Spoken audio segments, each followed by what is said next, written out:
यहेजकेल 11 यरूशलेम की भर्त्सना।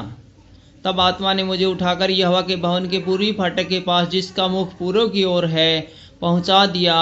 और वहां मैंने क्या देखा कि फाटक ही में 25 पुरुष है। मैंने उनके बीच अजूर के पुत्र याजन्याह को और बनायाह के पुत्र पलेयाह को देखा, जो प्रजा के प्रधान थे।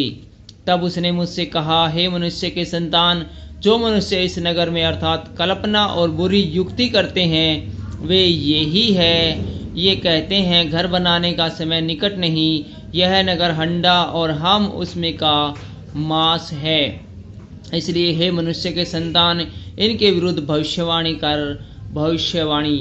तब यहोवा का आत्मा मुझ पर उतरा और मुझसे कहा, ऐसा कह, यहोवा यूं कहता है, हे इजराइल के घराने, तुमने ऐसा ही कहा है। जो कुछ तुम्हारे मन में आता है उसे मैं जानता हूँ। तुमने तो इस नगर में बहुतों को मार डाला, वरन उनकी सड़कों को शव से भर दिया है।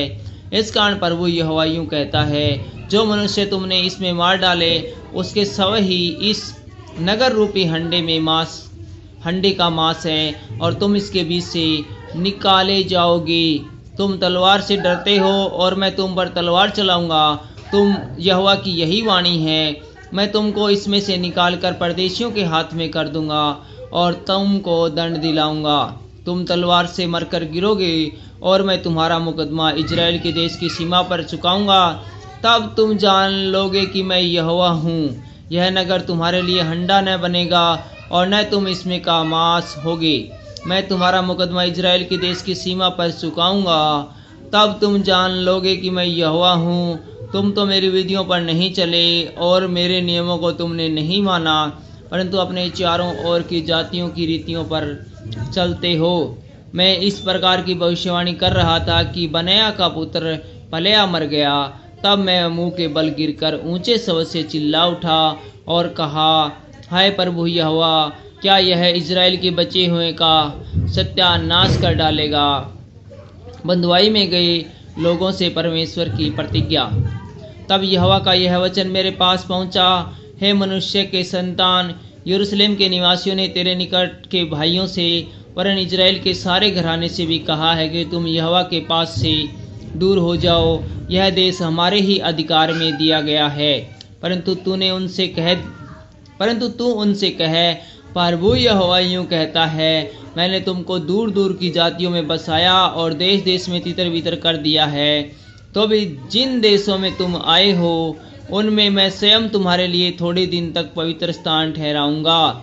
इसलिए उनसे कह, प्रभु यहोवा यूं कहता है, मैं तुमको जाति जाति के बीच में से बटोरूंगा, और जिस देशों में तुम तितर बितर किए गए हो, उसमें से तुमको इकट्ठा करूंगा और तुम्हें इजराइल की भूमि दूंगा।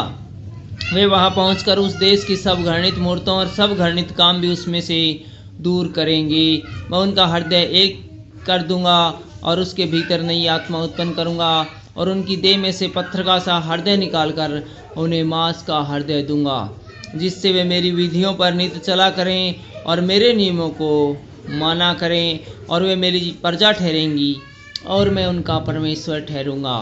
परंतु वे लोग जो अपनी घृणित मूर्तों और घृणित कामों में मन लगाकर चलते हैं, उनको मैं ऐसा करूंगा कि उनकी चाल उन्हीं के सिर पर पड़ेगी। प्रभु यहोवा की यही वाणी है। परमेश्वर के तेज का यरूशलेम से प्रस्थान। इस पर करूबों ने अपने पंख उठाए और पहिए उसके संग संग चले, और इजराइल के परमेश्वर का तेज उनके ऊपर था। तब यहोवा का तेज नगर के बीच में से उठकर उस पर्वत पर ठहर गया, जो नगर के पूर्व की ओर है। फिर आत्मा ने मुझे उठाया और परमेश्वर के आत्मा की शक्ति से मुझ में कसदियों के देश में बंदियों के पास पहुंचा दिया। जो दर्शन मैंने पाया था वह लोप हो गया। तब जितनी बातें यहोवा ने मुझे दिखाई थी, वे मैंने बंदियों को बता दी। Thank you.